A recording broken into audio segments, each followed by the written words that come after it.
Tiara bisa lihat nggak? Hai teman-teman, aku lagi coba cek sinyal karena sebentar lagi aku bakalan Instagram live barengan sama Madurasa Official.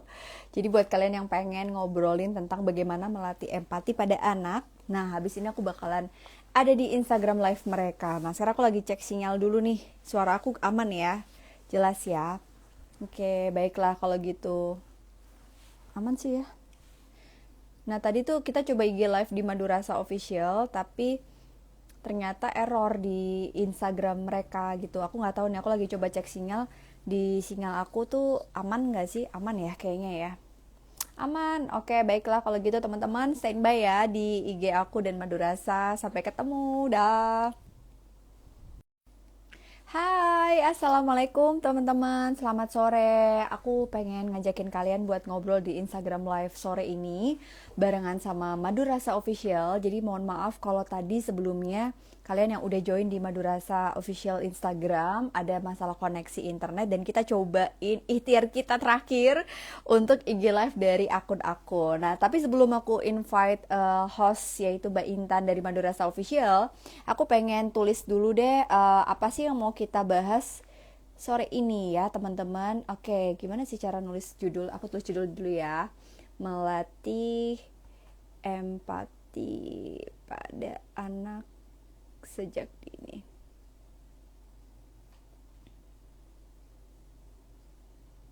Oke. Yes.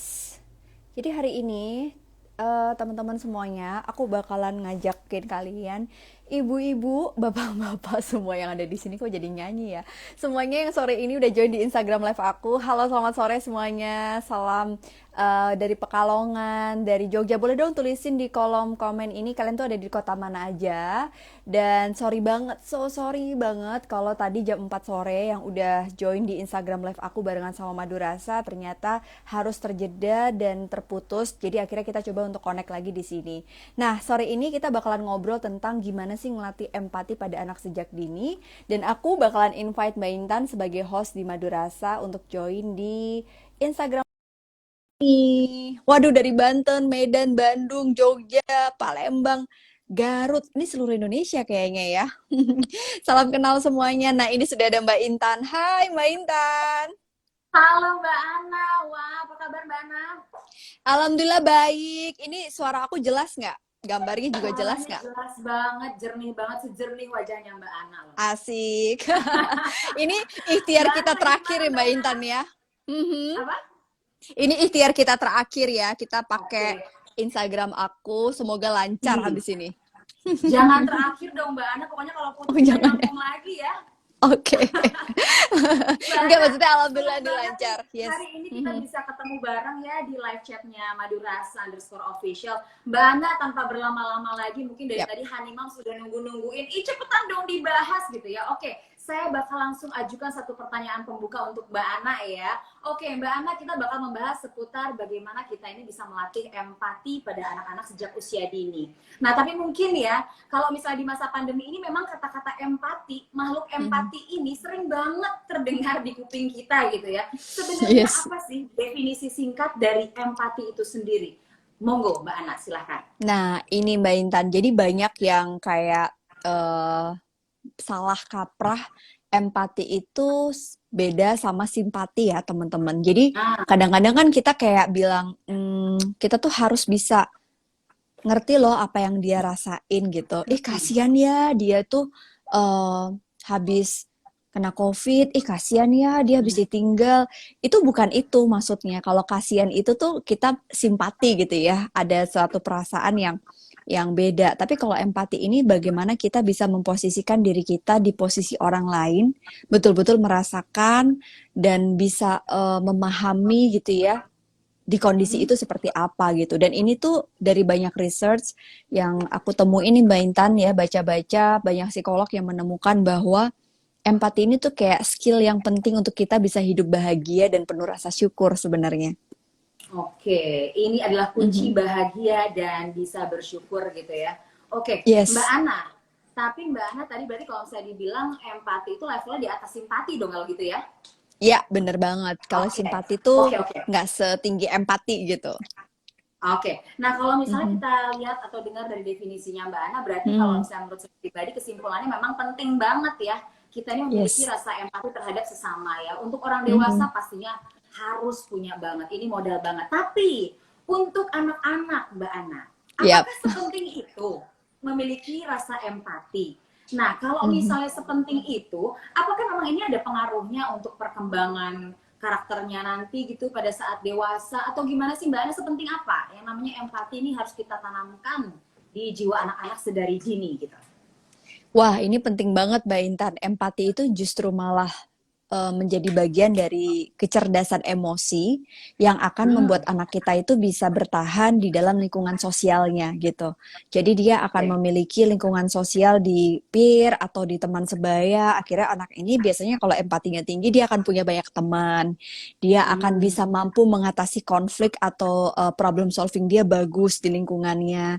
Justru malah banyak penelitian yang mengatakan kalau IQ itu tinggi, tapi kalau emosionalnya nggak baik gitu ya, karena empati ini kan bagian dari salah satu kecerdasan emosi gitu. EQ ya. Menurut yes, emosional ya EQ. Jadi IQ kalau intelektual itu tidak ya mungkin penting ya pintu gerbang kita gitu untuk melihat nih anak tuh pinter apa enggak sih kecerdasan intelijensi intelektualnya. Tapi emosional atau EQ tadi gitu ya, itu tuh jauh lebih penting gitu. Karena di dalamnya ada empati, ada manajemen emosi, kemudian dia bisa mengendalikan diri dia bisa memahami situasi orang lain gitu. Ini yang banyak gitu yang belum bisa memahami ini gitu, Mbak Intan. Oke, Ya, jadi memang suara yang aku namanya jelas, Mbak empati Intan? ini Mhm. penting banget untuk ditanamkan sejak dini pada anak-anak kita ya. Tadi Mbak Ana juga kayaknya harus digarisbawahi juga ya. Gimana nanti dia bisa punya Mhm. banyak teman. Halo? Gimana dia Ya, bisa Mbak punya Intan. banyak teman, Mhm. bergaul di lingkungan sosialnya gitu ya Mbak Ana ya. Ya. Makanya harus banget punya yang Mhm. namanya rasa empati.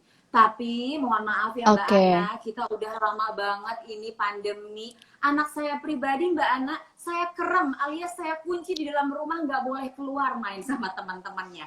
Nggak punya lingkungan sosial, nggak punya peernya gitu ya. Nggak ada teman-temannya Mbak Ana, teman-temannya sama Mhm. emaknya lagi. Ini gimana Mbak Ana? Kalau misalnya anak-anak di zaman sekarang ini memang sangat mengkhawatirkan banget ya, sekolah juga di rumah, nggak pernah ketemu teman-teman.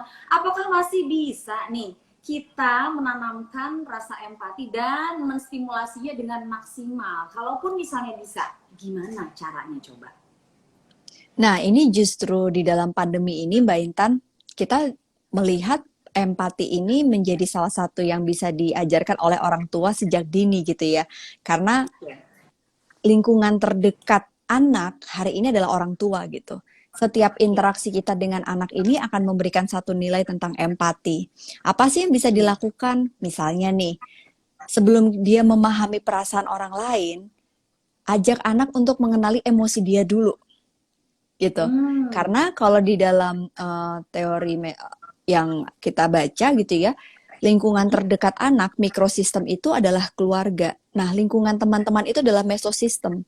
Ini Brenner teori ketika anak bersama teman-temannya itu adalah circle keduanya. Jadi bagaimana dia belajar tentang Oke. emosi adalah dari circle pertama itu, yaitu dari orang tua. Nah, gimana sih caranya yang praktiknya tuh gampang? Misal nih Mbak, ketika anak nangis, kadang-kadang kan orang tua tuh kayak Hmm. udah diem gitu ya. Tapi kita tidak memberikan sebuah kalimat refleksi empati gitu. Nah, Hmm. kalimat refleksi empati anak ini bisa diajarkan oleh orang tua dengan bertanya, mengenali, kakak sedih, apa sih yang kakak rasain, kakak butuh apa gitu. Jadi latih anak untuk mengenali emosinya dulu. Dia harus tahu bahwa ragam emosi itu ada banyak, ada 6 ragam. Hmm. Terus pada saat dia sedang merasakan tidak nyaman, orang tua bisa bertanya, kakak, mama paham banget. Kakak kesel ya. Kalau mama jadi kakak, itu kalimat-kalimat itu yang sebenarnya mengajarkan anak kita secara tidak langsung untuk memahami bahwa aku dipahami oleh ibuku. Nah, pada saat itu Oke. menjadi sebuah hal yang dia tiru gitu ya. dia akan melakukan hal yang sama. Dia akan memahami orang lain, memposisikan dirinya sebagai orang lain gitu. Ketika ibunya bertanya dengan, mama paham banget kalau mama jadi kakak, ini pasti sedih banget. Nggak bisa main, nggak bisa sekolah. Kakak butuh apa gitu. Jadi akhirnya dari interaksi bersama orang tua ini sih Mbak Intan yang bisa kita lakukan untuk menstimulasi empati anak sejak dini selama masa pandemi ini. Jadi semuanya berawal atau berasal dari rumah gitu ya. Iya, Kalau bener misalnya banget. pertemanan itu circle kedua ya. Dan tadi Yes, menarik betul. banget menurut Mbak Ana, kita harus bisa, mungkin anak-anak ini sendiri harus mulai mengenal yang namanya emosi dulu ya, perasaan dulu ya, sebelum Iya, berempati betul. gitu. Gimana mereka mau Bener. tahu empati kalau misalnya mereka nggak tahu mereka ini sedih, mereka ini marah gitu. Gitu kali ya Mbak Ana ya? Ya, bener banget, Mbak. Jadi ketika Oke. anak ini tuh dia mengenali bahwa emosi marah itu adalah valid, kemudian emosi sedih itu adalah nggak apa-apa kamu sedih, tapi kamu butuh apa gitu. Dan mama itu Oke. mengatakan atau ayah atau bunda bisa mengatakan kepada eh, anak gitu ya dengan cara empatik itu dapat ditiru oleh anak sebenarnya, Mbak. Nah, selama pandemi ini sebenarnya yang bisa kita Oke. lakukan juga kita bisa kasih tahu nih kondisi pandemi ini tidak mudah. Kita bisa liatin apa yang terjadi di luar sana dengan nonton film, lihat berita, melihat kondisi orang-orang di luar sana gitu. Ini tadi aku matiin kolom komennya karena ada masalah sinyal, tapi Q&A-nya jadi nggak muncul ya. Nah, teman-teman kalian bisa tanya di kolom question box yang ada di bawah, ada tanda tanya. Jadi buat yang nanya bisa langsung kasih di situ ya. Tapi ini kita coba buat hidupin komennya sih, semoga udah aman ya sinyalnya. Oke. Oke.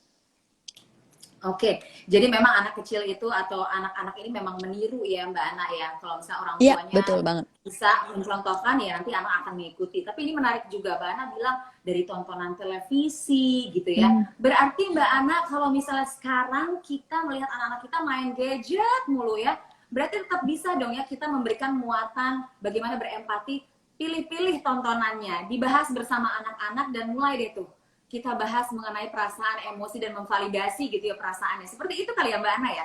Iya, bener banget Mbak Intan. Jadi kemarin salah satunya nih ya, aku melakukan ini sih ke anak. Jadi ngelihat ada satu video gitu di YouTube di mana anak sekolah di salah satu daerah pelosok di Indonesia, mereka kalau sekolah tuh harus pakai apa sih? Dayung gitu kan.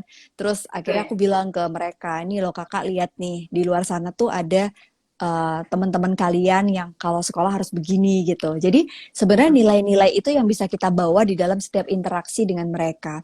Nah, kalau gadget, saya rasa ini jadi PR dan tantangan semua orang tua Mbak Intan ya. Pasti Mbak Intan juga ngerasain gitu kan. Bener-bener Kayaknya Mbak Ana, bener-bener gimana bener. ya? Ya kita nggak ada pilihan gitu. Tinggal bagaimana kita bisa membuat sebuah pola asuh yang konsisten, yang bisa membuat anak tuh tahu aturannya kapan dia bisa main gadget, kapan dia bisa melakukan tugasnya gitu kan. Dan yang pasti kembali lagi memanfaatkan tayangan-tayangan atau gadget ini sebagai satu hal yang positif gitu. Salah satunya mengajarkan empati juga pada anak sebenarnya melalui film, storytelling, baca Ya. buku, itu yang sering aku lakukan juga Mbak Intan. Wah, ini kita dapat insight baru. Jadi lewat gadget itu bisa loh, Honey Moms, kita mengajarkan atau menanamkan empati itu bisa ya. Tadi juga dengan storytelling, baca buku, ternyata banyak ya yang kita bisa lakukan di rumah untuk mengajarkan atau menanamkan empati itu Yes. sendiri ya. Nggak mesti Mhm, keluar ke mhm. teman-temannya dulu, nggak gitu juga. Ya, Karena semua itu berawal dari rumah gitu ya Mbak Ana ya. ya benar Oke, banget. nah Atau Mbak mungkin Ana, ajak anak buat beramal gitu juga bisa Mbak Intan. oh oke. Donasi misalnya, itu Mhm. kan juga salah satu caranya. Gimana Mbak Oke. Intan? Maaf. Tapi Mbak Ana, ini ada yang menarik. Kalau Mm-mm. misalnya memang kita ini harus melatih atau menstimulasi anak-anak untuk mengenal emosinya, hingga nanti bisa Mhm. berempati. Ini sejak usia berapa sih Mbak Ana kita mulai bisa apa ya, mengajarkan atau mengenalkan gitu yang namanya empati pada anak-anak kita? Sejak usia berapa? Jangan sampai kelewatan loh Hanima, sampai udah kelewat, tiba-tiba anaknya udah ABG gitu kan. Ini gimana Mbak Ana? Sejak usia berapa? Percaya nggak sih Mbak, dari umur 0 bulan, anak lahir itu sudah bisa belajar tentang empati. Jadi Wow, empati ini gimana caranya adalah, Mbak Ana? Kok bisa 0 bulan? iya, karena sebenarnya anak lahir itu sebenarnya dia sudah belajar tentang komunikasi gitu kan. Jadi ketika si anak Hmm. mulai nangis gitu, umur 1 hari aja. Ketika dia nangis itu kan dia sebenarnya sedang mengembangkan bonding dia dengan orang di sekitarnya. Pada saat kita memeluknya, pada saat kita memberikan kebutuhan dia butuh susu, dia butuh Mhm. diganti Mhm. pampersnya, itu kan komunikasi anak yang Mhm. baru lahir, bayi gitu Mbak Intan. Nah pada Oke. saat anak baru Ya. lahir ini, ketika orang tua memberikan interaksi yang penuh dengan kasih sayang, kemudian dia bisa eh, mengenali emosi anak. Jadi ibaratnya dari umur 0 bulan itu anak bisa belajar empati dari kemampuan dia mengenali emosi orang di sekitarnya. Dan itu Oke. adalah investasi sebenarnya Mbak Intan. Karena investasinya adalah pada saat umur 0 sampai 2 mungkin anak belum bisa ngomong. Tapi sebenarnya kemampuan kognitif mereka itu sudah mulai terasah pada saat sensori dia menangkap stimulus gitu ya. Misalnya dikasih musik nih. Itu kan juga bisa merangsang sensori dia. Dia ngelihat sesuatu. Terus dia bergerak gitu kan. Nah ketika dia happy, dia bertepuk tangan, dengar musik, dia diajak ketawa, dia diajak senyum, itu sebenarnya dia sedang belajar emosi gitu. Jadi sebenarnya dari umur 0 bulan, orang tua itu bisa memberikan sebuah kemampuan anak untuk belajar empati gitu ya. Dimulai dari belajar mengenali emosi sejak usia dini. Jadi dari umur 0 bulan Mbak Intan sebenarnya kita sudah bisa melatih anak. Oke, jadi Honey Moms tunggu apa lagi kalau misalnya ada yang baru melahirkan, yuk langsung kita praktekkan nih kata Mbak Ana tadi. Jangan sampai kelewat ya kalau misalnya anaknya tiba-tiba udah gede karena mamanya sekarang juga banyak kan main gadget. Aduh, jangan sampai ya. Ini udah dapat pencerahan dari Mbak Ana. Oke, Mbak Ana, tapi kadang-kadang sebagai orang tua ya Mbak Ana ya, kita kan emang pingin Mhm. banget nih yang terbaik untuk anak-anak kita. Tapi nggak Iya, jarang juga pasti. ternyata apa yang kita berikan pada anak-anak itu ternyata malah justru nggak baik alias toxic parenting lah gitu bahasa kerennya ya Mbak Ana Hmm. ya. Ini ada nggak sih mungkin yang sering Mbak Ana temukan pada klien-klien atau kehidupan sehari-hari yang ternyata yang dilakukan orang tua yang biasa dilakukan, yang pada umumnya biasa dianggap biasa, itu nggak boleh loh. Justru malah itu tuh membuat anak itu mengikis rasa empati anak-anak kita. Ini ada nggak? Biar kita juga aware gitu Mbak Ana. Iya, sebenarnya banyak sih Mbak dari orang tua, termasuk saya juga gitu ya. Pokoknya honey moms, orang tua itu nggak ada yang sempurna deh, bener deh. Kita mau kayak apapun pasti kalau dicari ada aja salahnya gitu kan. Tapi saya yakin Hmm. banget apapun itu tuh pasti keinginan kita sebagai orang tua kasih yang terbaik buat anak. Nah, biasanya yang kita sebut sebagai toxic parenting ini yang sering banget kita dengar gitu ya. Itu adalah pola-pola yang dianggap benar tapi sebenarnya itu keliru. Ada 4 tipe pola asuh sih Mbak yang Aha. biasanya sering aku lihat gitu ya.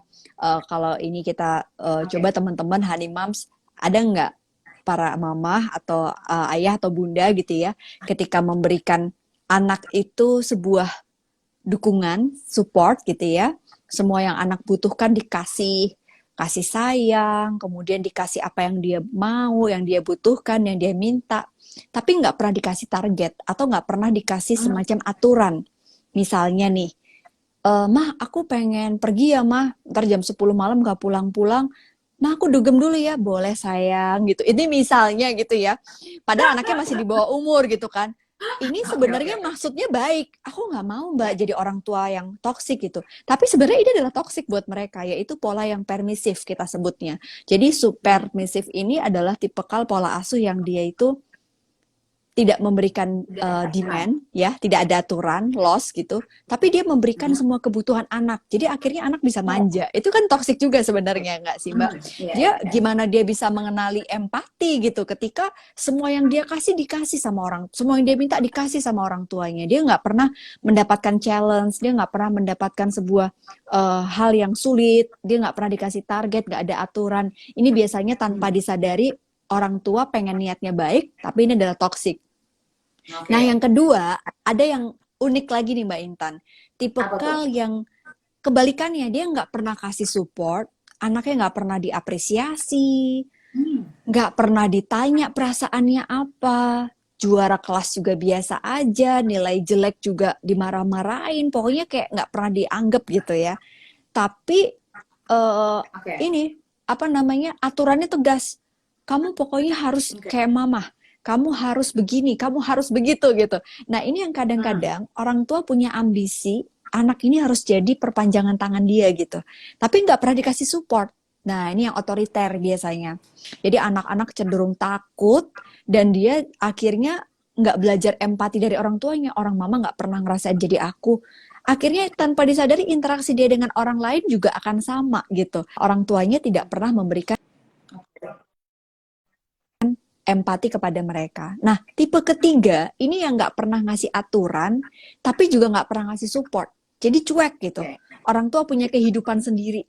Ya udah gitu, anak mau ngapain bodo amat dah gitu. Dia neglect gitu, kayak ada pola yang relasi yang acuh.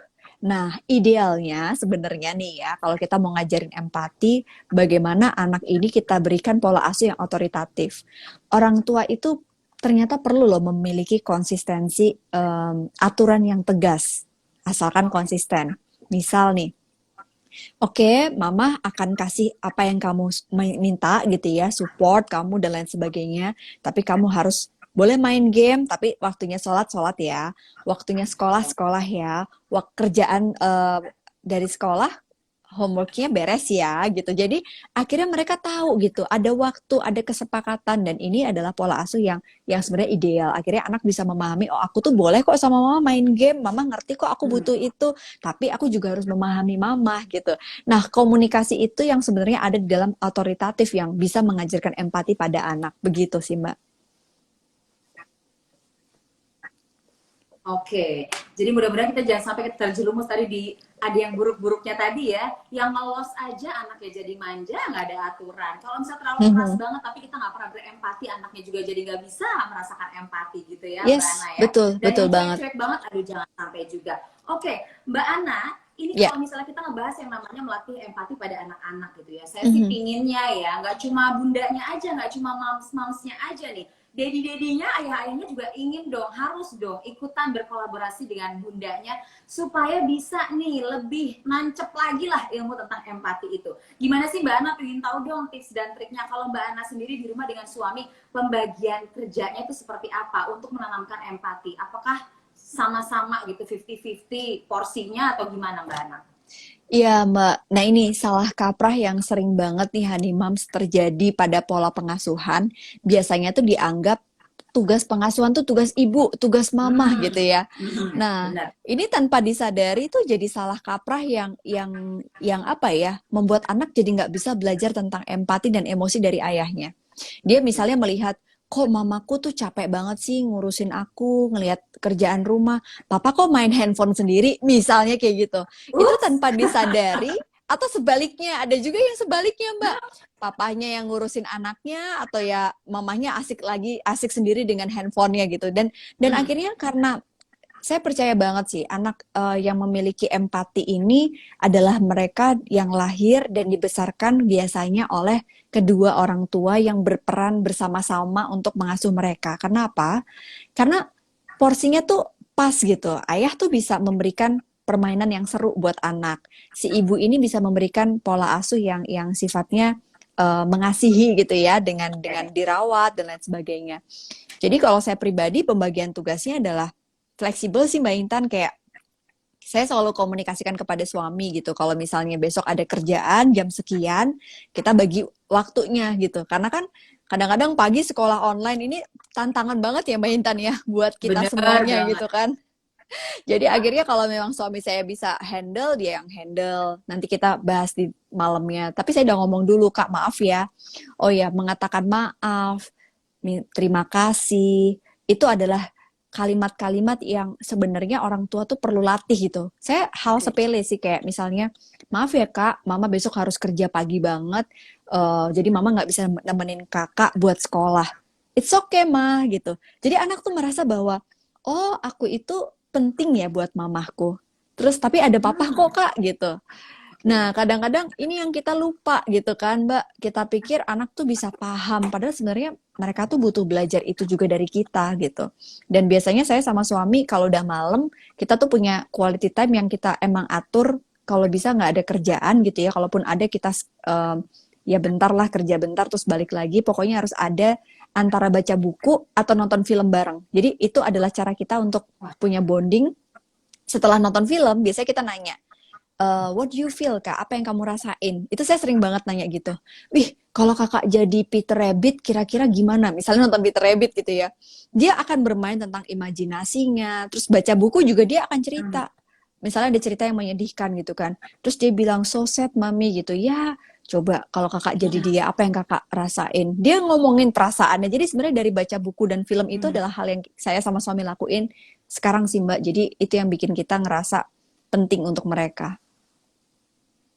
Oke, jadi ada waktu bersama keluarganya juga ngumpul bareng, tapi ada muatannya juga ya. Tadi dengan baca buku Yes. bareng-bareng dan dibahas bareng, nonton juga dibahas. Gak masing-masing ya, bunda-bunda animam semua ya. Iya, Oke, dan jangan lupa Mbak, juga ini tadi ini penting ada banget ya, yang ini bertanya di pesan dari kolom Mbak Ana. di kolom box mau kita pilih kapan nih nanti atau aku nunggu dari Mbak Intan dulu Oke, ya. ini kita akan langsung pilih. Sudah ada nih Mbak Ana di Ya, saya nih. Kita langsung aja ya bacakan ya Mbak Ana ya. oke, Sebentar, baik. kita buka dulu. Oke, Ini nah ada ini yang pertanyaannya dari Andini Solehah 05. Sore Kak, mau tanya dong, kalau misalnya anak dilatih empati sejak lahir, apakah kemudian dia akan menjadi orang yang perhatian pada semua orang? Nah, ini pertanyaannya juga pasti banyak yang nanya. Emang kalau dilatih dari lahir bakal seperti apa nanti anaknya gitu ya? Oke, ini mau kita langsung jawab atau kita bacakan dulu pertanyaannya Mbak Ana langsung jawab aja kali ya? boleh boleh Mbak. Jadi emang Oke, kalau anak yang silakan Mbak dilatih Ana. empati sejak kecil gitu ya, itu memang dia akan Hmm. memiliki kecerdasan emosi yang lebih baik. Dia bisa menempatkan dirinya dalam lingkungan sosialnya. Dia bisa paham kapan dia harus mendengarkan, kapan dia harus bicara, kapan dia harus berbagi. Terus dia tidak egois. Biasanya dia kayak menempatkan posisi dia itu di posisi yang bukan satu-satunya sebagai center yang harus dapat perhatian, justru dia Hmm. memperhatikan orang lain gitu. Jadi Hmm. ini akan sangat baik gitu ya. Bahkan di California ada penelitian dilakukan oleh seorang psikolog mengatakan bahwa anak yang dilatih empati sejak dini gitu, dia memiliki karir yang bagus di masa dewasanya gitu. Jadi itu menentukan karirnya juga loh. Ya Sampai sekarang bayangin segitunya aja, ya. iya, misalnya kita sering kan Mbak ngeliat orang yang pinter gitu, tapi dia nggak punya empati ketika kerja. Akhirnya dia nggak bisa kerja dalam tim, kolaborasinya nggak jalan gitu. Jadi saya rasa ini menarik banget ya tema kita hari ini. Hmm. Dan pastinya ini investasi banget jangka panjang ya Mbak Ana ya. Ayo cepetan kita investasi dari sekarang ya supaya nanti masa depan anak kita jauh lebih baik lagi gitu ya. Oke, Yes, Mbak betul Ana banget. ada pertanyaan selanjutnya ya. Saya bacain lagi ya dari @hairiah binti Ahmad. Waduh anaknya Pak Mhm. Ahmad nih ya. Oke Mbak, bagaimana nih melatih rasa empati antara adik kakak? Nah, ini penting juga nih Hmm, adik kakak di rumah gitu ya. Kalau si kakak lebih terlihat egois nih kayaknya dibandingkan dengan si adik, dan mereka ini jaraknya kebetulan anaknya 6 tahun, kakak dan adik beda 6 hmm. tahun, kakaknya jauh lebih egois. Ini gimana Mbak Ana supaya bisa dilatih empati dan dua-duanya akhirnya jadi baik, hubungannya baik gitu, gimana Mbak Ana? Iya, ini memang sibling rivalry ini tuh selalu ada saja gitu ya di setiap kakak Hmm. adik. Tapi ternyata nggak ada teori pastinya nih Mbak Intan. Mau yang jaraknya deket, bisa berantem. Mau jaraknya jauh, berantem juga gitu ya. Akan selalu ada. Tapi bisa dilihat dari pola kakak ini yang 6 tahun jaraknya, berarti kan selama 6 tahun dia jadi anak tunggal. Nah, Benar. anak tunggal ini tuh bagaimana interaksi dia dengan orang sekitar, kakek nenek, kakak. Apalagi kalau cucu pertama tuh, biasanya dia jadi center of attention kan gitu. Ya. Semua orang merhatiin dia gitu. Jadi pada saat dia ada adik, nah kalau adik ini lahir sebagai dianggap rival, biasanya si kakak tuh jatuhnya jadi nggak mau kesaing. Ini Hmm. yang bisa kita lakukan kalau sekarang udah sama-sama gede gitu ya, dilihat dulu umurnya, ada fase di usia berapa. Karena memang nih Mbak Intan kalau menurut teorinya, di usia 4 dan 5 tahun, anak tuh lagi egois-egoisnya gitu. Oh, Dia oke. dia memang belum bisa belajar berbagi gitu. Dia belum bisa Hmm. belajar berbagi, apalagi anak 2 sampai 3 itu dia lagi nggak mau. Tapi Hmm. sebenarnya itu udah bisa kita latih gitu. Kita Hmm. kalau kasih stimulus ke anak, jangan pernah menganggap bahwa dia akan melakukan saat itu.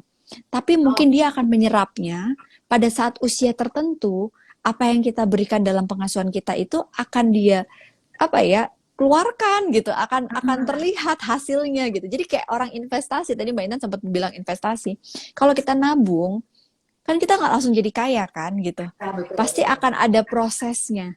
Nah sama pengasuhan itu adalah investasi, jadi saya selalu pengen menanamkan ke diri saya juga gitu ya Mbak Intan sebagai ibu, kalau mau agak marah atau lagi capek, saya pikir-pikir lagi, aduh ini investasi aku sayang banget, udah dilakukan berapa tahun gitu ya, ternyata harus eh, gara-gara kita capek terus kita jadi melakukan pola yang salah gitu. Jadi kalau bisa si kakak sama adik yang tadi jaraknya 6 tahun, Mhm. coba beri perhatian sesuai usianya.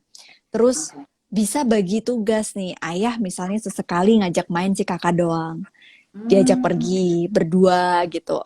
Biasanya nih kalau adiknya masih bisa ditinggal atau adiknya sama ibunya, nah dalam komunikasi itu tuh disampaikan gitu. Apa sih yang sebenarnya membuat kakak ini tuh merasa tidak nyaman karena kehadiran adiknya? Oke. Kadang-kadang si kakak ini sebenarnya sayang, tapi dia butuh apa sih gitu. Nah itu yang perlu kita cari tahu. Dan Ya. sebaliknya si adik juga iya gitu. Jadi dengan menanamkan eh, rasa sayang, terus tanggung jawab, itu saya rasa itu bisa bisa apa ya bisa akhirnya membuat mereka punya interaksi yang baik dan jangan sampai anak tuh merasa bahwa kehadiran adik atau kakaknya mengambil waktu dan perhatian orang tua. Jadi sebenarnya mereka tuh butuh perhatian kita gitu sebagai orang tua gitu Mbak Intan.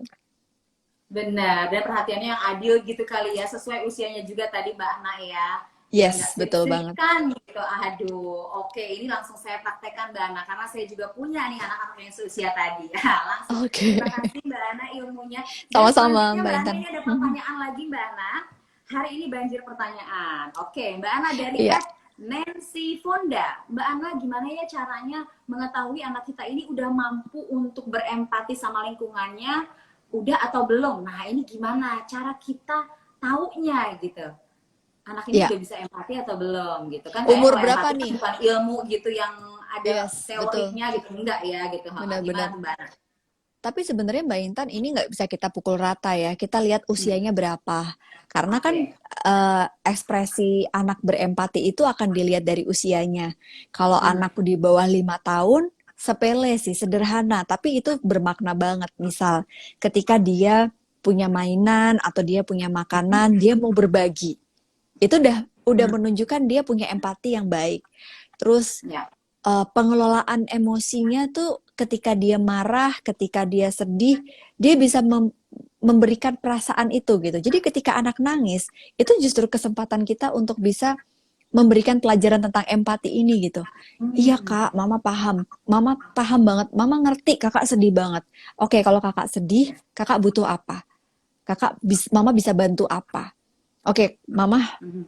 lagi marah juga kakak di sini kadang-kadang saya juga ada marahnya gitu ya Mbak ya, nggak kadang, beberapa kali sering gitu, tapi sebenarnya anak perlu tahu bahwa emosi itu ada marah, ada sedih, ada kecewa, ada senang gitu. Nah kalau anak di atas 6 tahun sampai usia 12 tahun biasanya anak-anak yang empatinya tinggi, mereka ciri-cirinya akan terlihat ketika mereka bisa punya teman yang banyak, terus Hmm. mereka bisa punya kemampuan adaptasi yang baik di kelas, di sekolah. Terus sikap mereka kepada orang tuanya juga pengendalian emosinya baik. Jadi nggak nuntut orang tua buat ini itu. Itu biasanya ada anak-anak yang memang ekspresinya itu berbeda. Nah, Ya. satu hal lagi yang kita perlu pahami nih Mbak Intan, anak itu punya bawaan temperamen yang berbeda. Hmm. Temperamen itu tuh kalau kita bilang tuh kayak apa ya? Misalnya ini gelas gitu ya. Temperamen itu segini nih Mbak Intan. Dia 30% dibawa oleh setiap kepribadian seseorang. Oke. Jadi anak pertama, anak kedua pasti punya temperamen yang berbeda.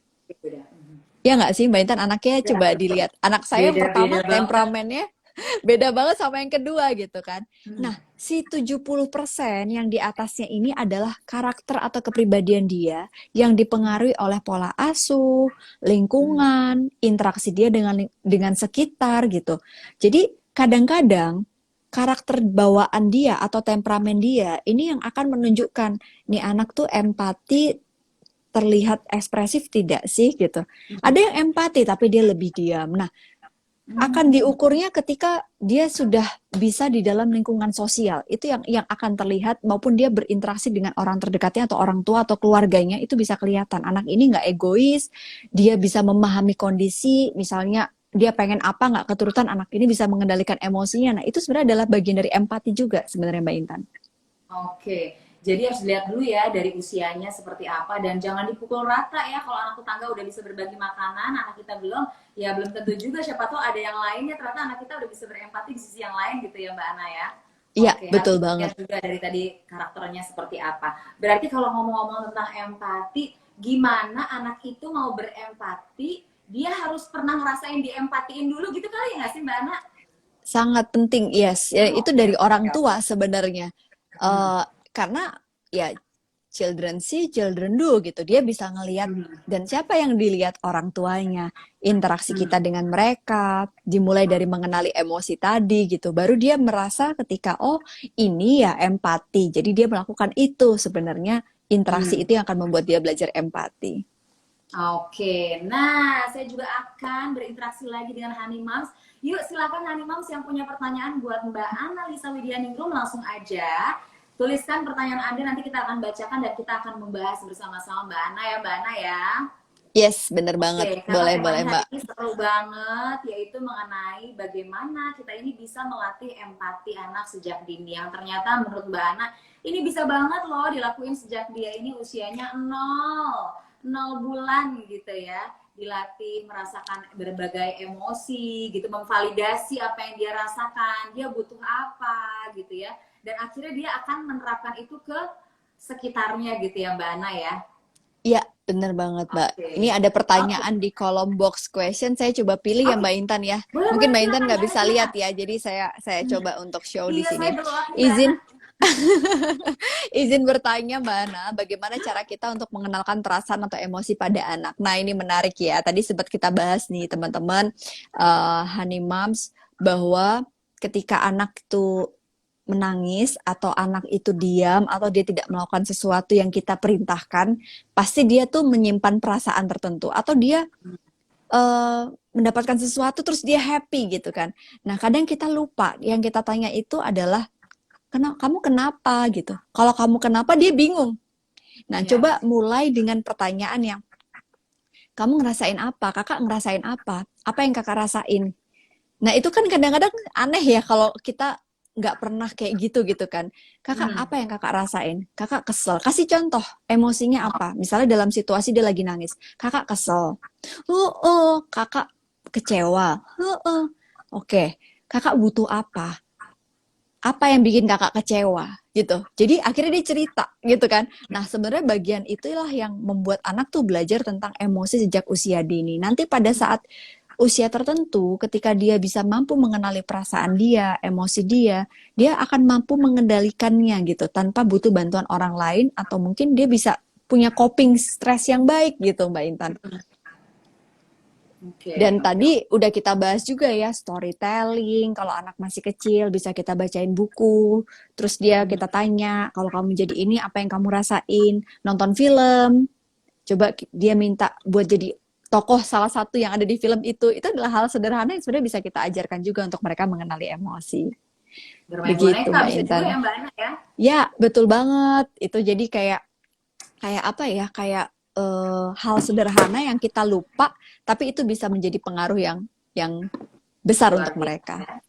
Oke. Mbak Ana, boleh nggak aku Mhm. bertanya? Sheila, pertanyaan pribadi loh Mbak Ana.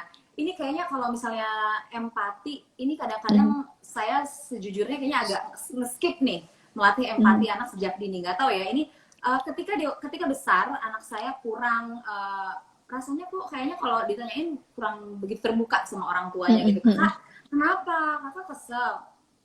Kakak sedih? Geleng-geleng Usia doang. berapa Gimana Mbak ya Intan? Mbak Ana? Mungkin akhirnya sudah terlalu lama kurang ditanamkan empati pada anak, akhirnya anaknya juga jadi nggak mau cerita. Nah, ini apakah bisa Mbak Ana, kalau waktu nggak bisa diputar lagi ya, tapi maksudnya apa masih bisa kita uh, mendekat kembali pada anak kita, apa ya, bisa terjadi bonding lagi dan akhirnya anak bagus lagi empatinya ke sekelilingnya. Itu gimana Mbak Ana? Pertama, usia anaknya berapa nih? Aduh, langsung ditanya. 13 tahun. 13 tahun. Yang kedua, karakteristik 13 tahun anak Mbak Intan ini adalah masuk ke fase usia remaja. Ya. Ya, karakteristik umum remaja ini memang dia memiliki keunikan yaitu ketika ditanya, dia cenderung lebih tertutup. Kenapa, Mbak? Karena sebenarnya dia sedang mengalami kebingungan. Karena 13 tahun ini transisi dari usia anak 12 ke 13, dari yang tadinya apa yang dia lihat dia yakini kebenaran, menjadi apa yang dia lihat dia punya pemikiran sendiri. Jadi di Hmm. masa transisi ini sebenarnya dia lagi bingung, Mbak. Coba sekarang Mbak Intan latih empati Mbak Intan. If you were anak Mbak Intan, Hmm. shifting the position, Mbak Intan jadi dia. Kira-kira kenapa dia nggak mau cerita? Oke. Oke. Harus Kenapa coba? saya pahami dulu ya, seperti itu ya. Kayaknya Coba kalau kenapa saya dia sih, nggak mau saya cerita? orangnya, saya orangnya agak keras gitu. Jadi Oke, mungkin dia jadi takut. gitu kali ya. Bisa jadi Jadi ya Mbak Ana ya. si anak ini takut cerita ke mamanya karena dia takut dimarahin. Oke, itu Hmm. satu. Yang kedua, kenapa dia tertutup, Mbak? Di fase usia remaja, pernah nggak Mbak Intan di usia 13 tahun? Kenapa Mbak Intan kalau ditanya, kamu kenapa? Terus dia diam. Kenapa coba, ayo? Kenapa ya? Aduh, aku lupa udah sempat 13 Udah, tahun. ternyata anaknya udah 13 sekarang ya. Karena Iya mungkin loh dia Mbak Ana, lebih bener loh nyaman, anaknya 13. cerita sama siapa Mbak kalau umur 13 ini? Sama teman, kalau enggak sama diary. Yes, yes, betul banget. Jadi sebenarnya kita harus lihat lagi, nggak bisa kita pukul rata gitu, Mbak Intan. Ketika kita lihat usianya, yang kedua adalah karakteristik temperamen tadi gitu. Ini anak tuh bawa temperamennya siapa ya? Si ibu atau bapak? Yang kalau ditanya diem aja, yang kalau ditanya perasaannya apa dia cenderung tertutup. Pasti ada temperamen bawaan gitu. Nah, kalau kita mau latih belum terlambat, Mbak Intan. Oke, belum terlambat Cukup, ya. ya, cukup sampaikan kepada anak remaja ini ya, para ayah bunda, honey moms yang anaknya umur 13 nih masuk fase remaja, cukup sampaikan bahwa oke, kalau kakak nggak mau cerita, mama paham, kakak pasti punya hal yang kakak pengen lakuin. Kalau kakak butuh apa-apa, mama siap. Jadi itu yang sebenarnya anak remaja ini butuh denger gitu, kayak kalau kita Oke. terlalu kepo, dia kayak, ih mama ngapain sih kepo banget gitu kan. K-popers aku kan. Yes, bener banget Oke, gitu. oke, oke, Jadi oke. mungkin itu yang bisa dilakukan. Mhm. Terima kasih banyak insight-nya Mbak Ana, akan saya lakukan hal itu sekarang juga ketika pulang ke rumah ya. Oke Mbak Ana, terima kasih banyak. Dan ini Mbak Ana ada satu pertanyaan lagi Ya, Mbak Ana, ini menarik boleh sekali. boleh banget. Ini Mhm. ada dari Ibu Nur katanya. Eh, Mbak Ana, saya punya siswa yang anak satu-satunya. Hmm, Infonya mendapatkannya pun susah banget ya, katanya. Jadi ini anak yang udah cenderung diarak-arak banget nih permisif sama ya. orang tuanya Mhm. ya. Dan luar biasa perjuangannya. Nah, jadilah saat ini anaknya yang agak egois. Semuanya Mhm. harus dituruti, marah kalau ada temannya bicara, nggak suka kalau dikomentarin, nggak Ya. mau pakai status sendiri. Tugas-tugasnya harus dibantuin, dan kalau apa-apa maunya dilayanin. Gimana nih Mbak Ana? Sedangkan orang tuanya sangat memuja-muja anaknya, padahal jelas-jelas anaknya belum mampu mengendalikan emosi dan kemauannya. Nah, ini serba harus diturutin. Harus seperti apa nih Mbak Ana kalau udah seperti ini nih? Gimana nge-shifting anak ini, kan agak susah juga. Gimana Mbak Ana? Betul, Tolong betul, bantu. betul. Satu, kalau anak ini masih di usia anak-anak gitu ya, pastinya perlu dikomunikasikan kepada orang tua, itu Mbak Ana. pasti. TK apalagi ya. Jadi peran Oke, orang TK. tua ini sangat besar, Mbak Intan. Sangat besar untuk Oke. paham anaknya ini apa yang terjadi, dan sama dengan teman-teman yang lain, perlakukan dia sama. Jadi dia perlu belajar. Justru jangan diberikan treatment yang spesial ketika dia di kelas. Dia malah justru lagi belajar Oke. bahwa oke, aku di rumah anak spesial, anak satu-satunya yang dapatnya susah, tapi orang tua ini harus paham bahwa apa yang terjadi di sekolah pada anaknya, dan guru Oke. tetap memberikan treatment yang sama dengan teman-teman yang lain.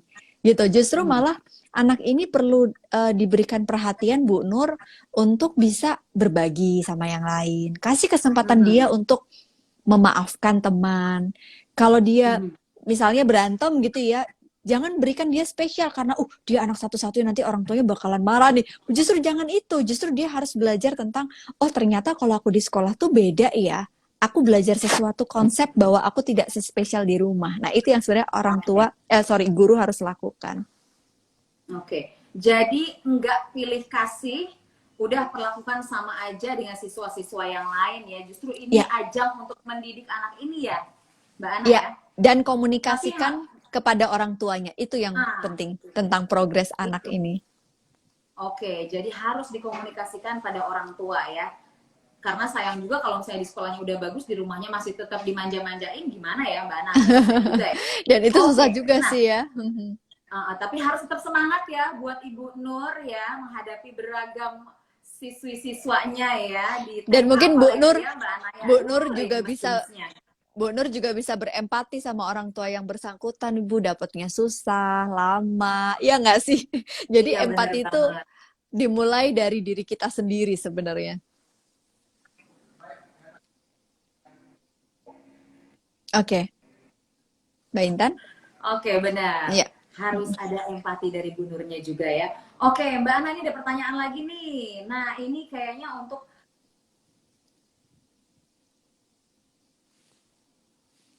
Ya, kayak nge-lag ya.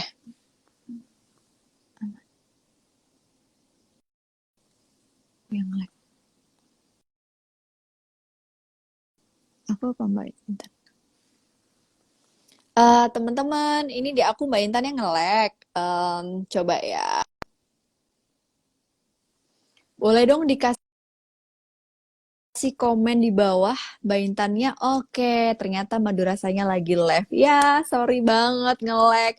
Tapi sambil nunggu Mbak Intan dan mungkin ini kita coba konfirmasi ke pihak Madurasanya. Aku pengen coba untuk bacain pertanyaan dulu deh kalau begitu. Ini ada di kolom box question. Nah, ini dia nih.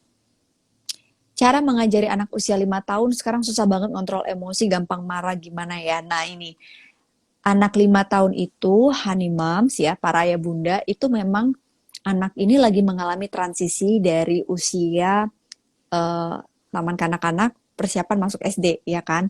Jadi pada saat itu dari pra-operasional menuju operasional konkret kalau secara kognitif. Kalau secara sosial emosi, ini anak lagi belajar gitu, lagi belajar tentang sesuatu yang tadinya itu dia melihat di teman-teman TK, mungkin ada yang prosesnya tuh nggak bisa dipaksa gitu, dan ini adalah sesuatu yang cara dia berkomunikasi adalah dengan dia nangis, dengan dia marah. Nah, caranya ketika anak lagi marah, Bunda, coba untuk peluk dia, tanya apa yang dia rasakan ya. Dan ketika anak lagi nangis atau lagi kecewa, refleksikan empati tadi, emosinya, apa yang dirasain. Kakak sedih, kakak marah.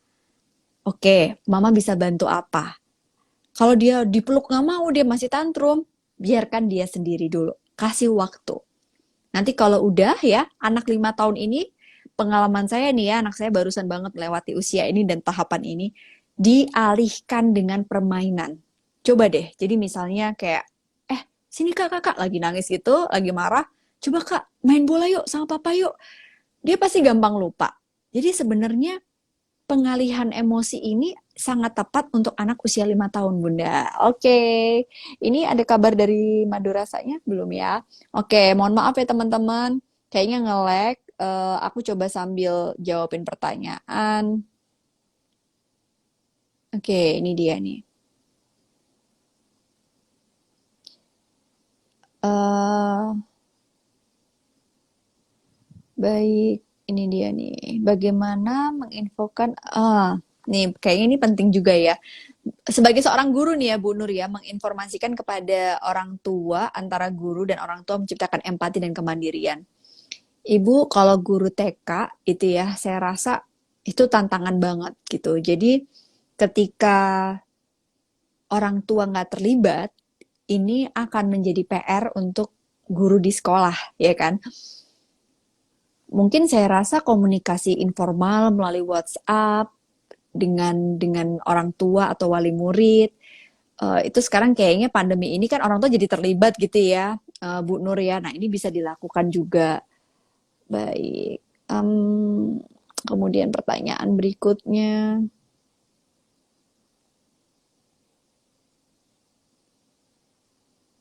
Nah, ini menarik nih. Pemahaman untuk beberapa orang yang sensitif agar empati tidak dimanfaatkan oleh lingkungan. Kadang-kadang orang yang terlalu empati itu dimanfaatin sama lingkungannya. Bener banget sih.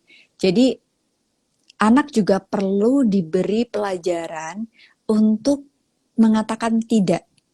Jadi satu sisi, kalau anak diajari empati, jangan sampai dia jadi yes man atau dia selalu iya kepada semua orang. Ketika anak nangis, yang kita lupa, anak tuh kan punya perasaan ya. Misalnya dia nggak mau makan, dia nggak mau tidur, dia nggak mau sekolah, pasti ada alasannya. Daripada kita marahin buat, misalnya dia bilang, enggak aku nggak mau makan, jangan jawab enggak. Bayangin kalau anak kita bilang iya terus. Suatu ketika ada orang yang nyuruh dia, lepas baju, iya gitu. Kan gawat. Kasih makanan kamu, iya. Akhirnya dimanfaatkan kan. Nah jadi pada saat dia bilang enggak, orang tua perlu memahami fokus kepada alasannya. Kenapa kakak nggak mau makan? Kenapa kakak nggak mau belajar? Kenapa kakak nggak mau sekolah? Daripada kita hanya stuck kepada anak harus nurut sama orang tua. Nah ini kembali ke pola asuh tadi ya.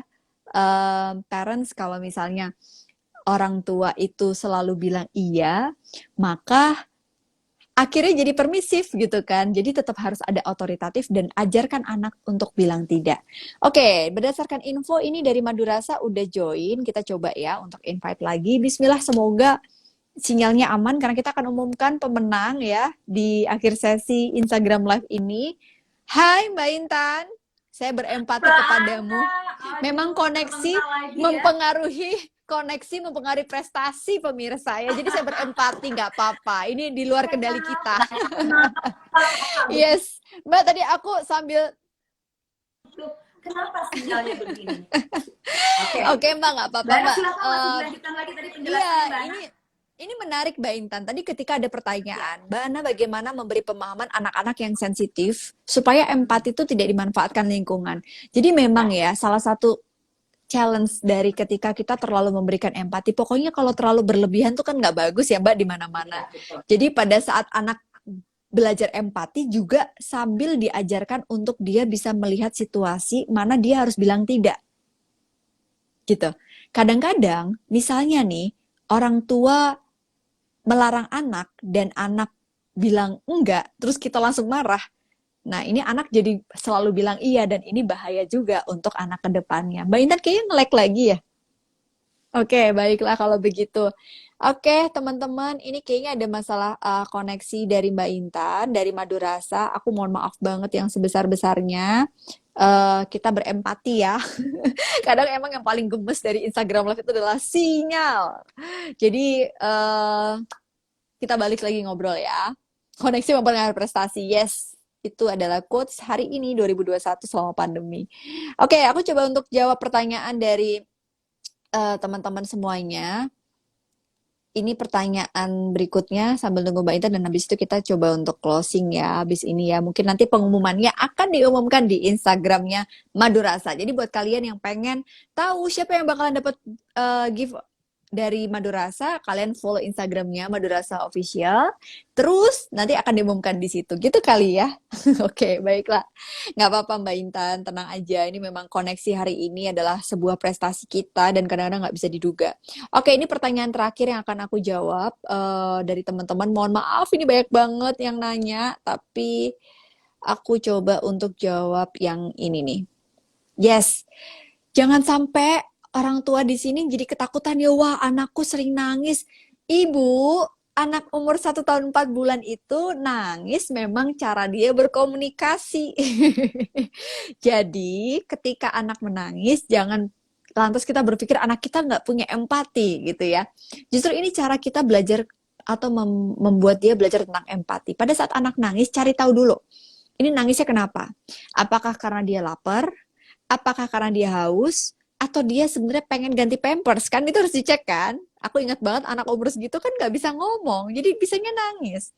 Nah kalau pandemi ini nangis, ketemu orang baru, karena dia biasanya lihat figur orang itu adalah orang tuanya gitu kan.